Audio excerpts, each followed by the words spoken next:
प्रौढ़ वैराग्य आज के विकल्पों से भरे युग में पलायन नहीं बल्कि चेतना की परिपक्वता है। प्रौढ़ वैराग्यम आश्रित है वीत तृष्णा सुखी भव का अर्थ है कि विकल्पों को समाप्त करना नहीं है बल्कि उसके साथ अपने संबंध को रूपांतरित करना है। आधुनिक समय मनुष्य को सकाम कर्म के जाल में फंसा रहा है। हर चयन के पीछे एक अदृश्य वाक्य चलता है, ये मुझे सफल, प्रिय और संतुष्ट बनाएगा। यही तृष्णा उसे भविष्य की काल्पनिक पूर्णता में बांध देती है। इसके विपरीत निष्काम कर्म वह बोध है जहाँ चयन, मूल्य और वर्तमान की आवश्यकता से उत्पन्न होता है, न किसी परिणाम लिप्सा से।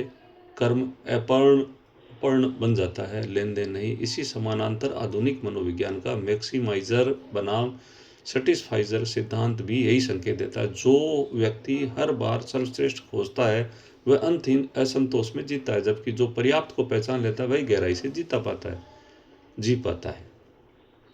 प्रौढ़ वैराग्य इसी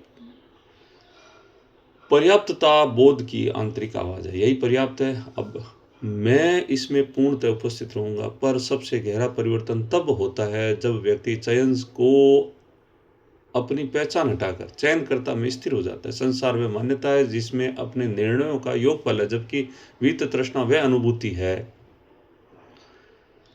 मैं वह साक्षी हूं जिसमें निर्णय उत्पन्न होते हैं और विलीन हो जाते हैं। इस दृष्टि से आधुनिक जीवन का हर क्षण साधना बन जाता है। जब आप अनंत विकल्पों को सामने रुकते हैं, उसमें सूक्ष्म चिंता को देखते हैं और फिर एक विकल्प चुनकर उसमें पूर्ण उपस्थिति के साथ उतरते हैं, आप केवल मनोरंजन नहीं कर रहे होते बल्कि तृष्णा के तंत्र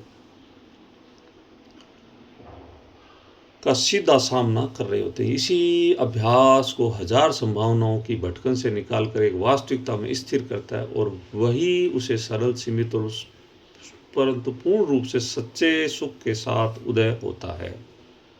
परंतु पूर्ण क्षण में सच्चा सुख उदय होता है। धन्यवाद।